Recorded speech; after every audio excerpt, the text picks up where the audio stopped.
અરે હું મોબાઈલમાં ડાચું નાખીને બેઠી છે.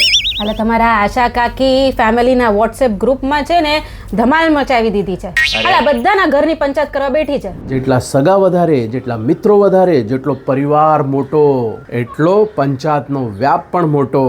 તારા એમાં મામી એ કાંઈ ઓછા નથી. શું કર્યું? અરે જ્યારે પણ એમને ખાવાનું પૂછીએ ને એટલે કે ના ના મારું તો પેટ ભરેલું છે અને પછી ગપા ગપ ભૂખડી બારસની જેમ ખાધે રાખે. આ તમારા ઓલા સરલા કાકી નહીં આવતા ઘરે? હા, હું જોયું ને. તે વારે ઘડી આવે અને મને કે વહુ બેટા મને તો ખભો બહુ દુખે, ઉંમર થઈ ગઈ, જરા ખભો દબાવ્યા. ઘરના કામ મૂકીને એમનો ખભો દબાવવા જાવ, ના કરતા ગળું જ ના દબાઈ નાખો એનું. એ તું મારા પિયરવાળાનું ગળું દબાવવાની પાછળ હું પડી છે? પંચાયત કોણે શરૂ કરી? તે ચાલુ કરી છે. મારા હેમા મામીની પંચાયત કોણે શરૂ કરી? અરે તું છે ને મોબાઈલમાં ડાચું નાખીને બેઠી હતી એટલે તે તો તમારા આશા કાકીએ શરૂઆત કરી. ઓહ તારા બધા પિયરવાળા દૂધ ન ધોવાયા.